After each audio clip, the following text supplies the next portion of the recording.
So some companies are doing it because it's a smart thing to do, as you heard David so articulately say about employee engagement, return on investment, and policies.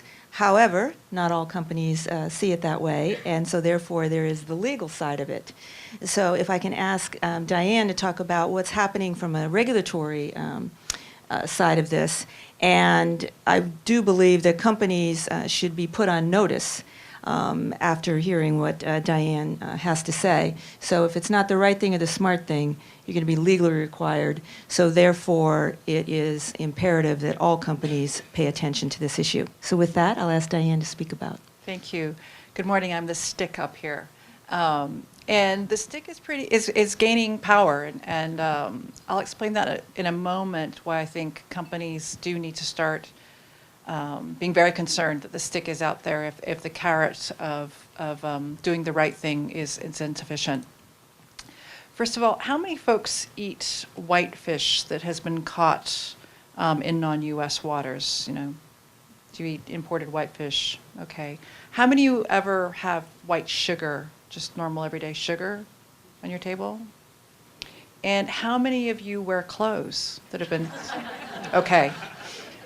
Those three instances, so production for whitefish caught in New Zealand waters, for sugar that comes into U.S. domestic markets, and for clothing. And the specific example I have is actually clothing mostly sold in Europe, but actually I think that detail is almost irrelevant.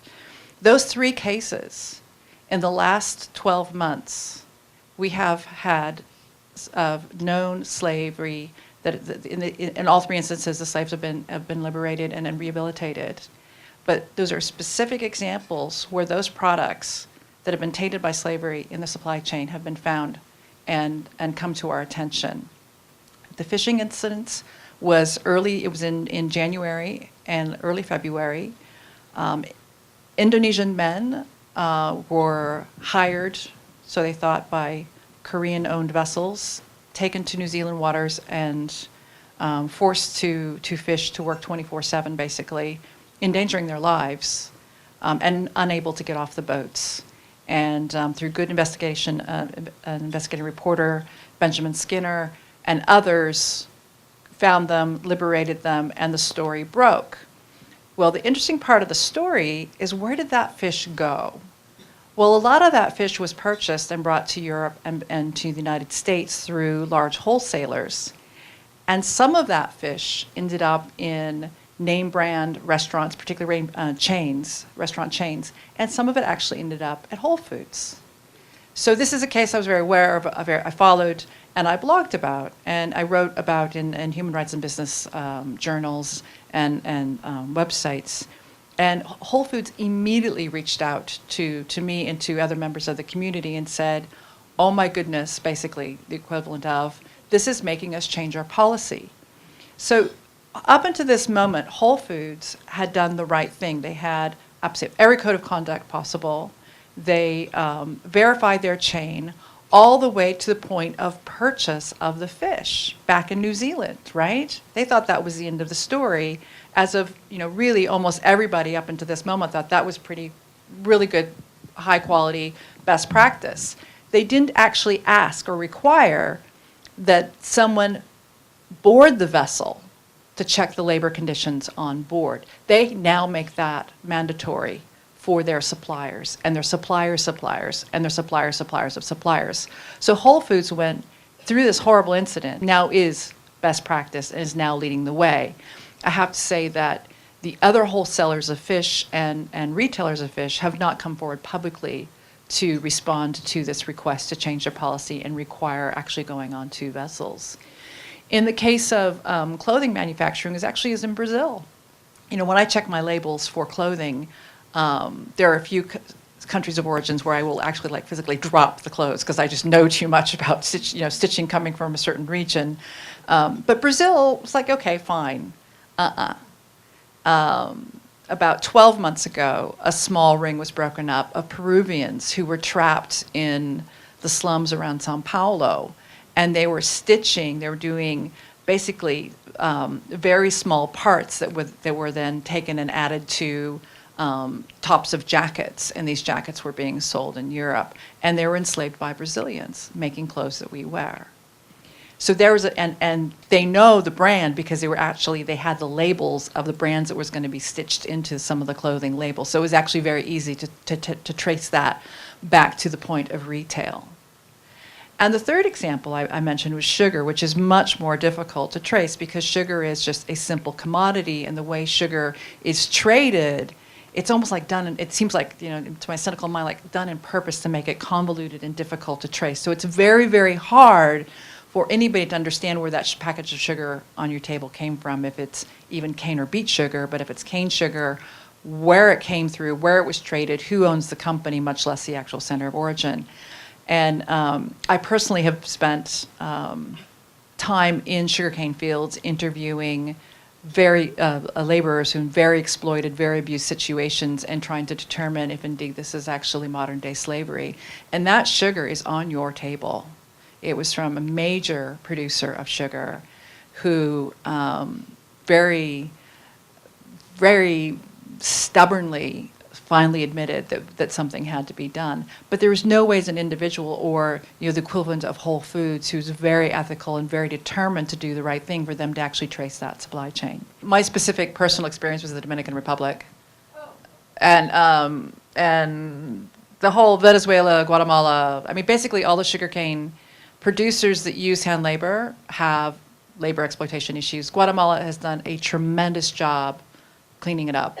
In fact, Guatemala is kind of the model, and we're trying to get the Guatemalan sugar experts to go to different countries and actually help them train up. And they are bringing in mechanization as one way of dealing with the issue.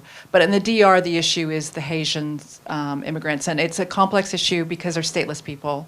They're wanted neither back in Haiti. They don't have citizenship in either country. So it's a very vulnerable population and therefore easy to exploit. And then in some situations, there has been a use of violence to keep them there. So that's the situation. And, as before, it was said, there really haven't been a lot of sticks out there. There's been the occasional investigative reporter, the occasional splash in press, but, how much of you actually heard the fish story? Unless you follow this stuff, there's a little bit out there, but there's not a lot out there. And this is really odious, and it's on our tables, and we don't know about it. So in the last year of Governor Schwarzenegger in California's stint as governor, he signed into law the California Transparent Supply Chain Act, which mandates that companies over $100 million in retail, in turnover, regardless where they're located, where their headquarters is located, if they have any sales or manufacturing footprint in the state of California, they're required by law as of January this year to state on their website in where it's easy to find from the homepage. It's pretty ambiguous, but nonetheless, you have to be able to find it from the homepage. What, if anything, they're doing to avoid slavery and eradicate slavery in the supply chains. And they lay out 5 clear categories of action that they need to report against.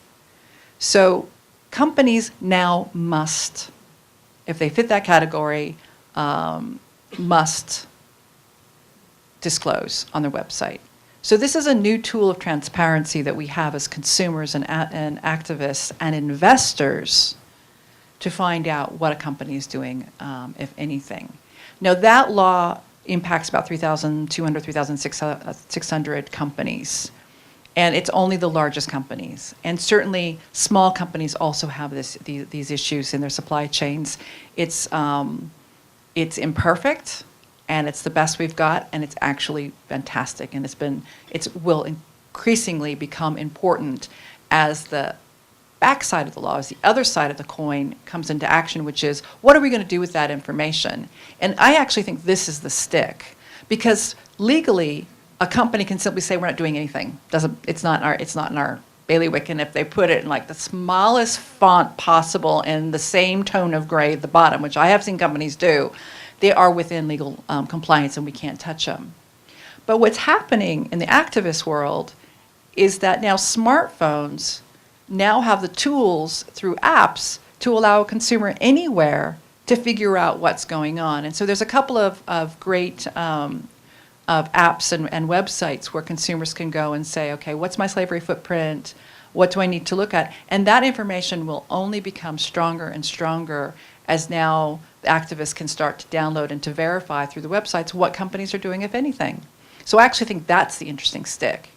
And just to give a forward look, this is California state legislation, impacts companies around the world, anybody who does business in a very large economy, the 6th largest economy in the world, depends on how you measure it.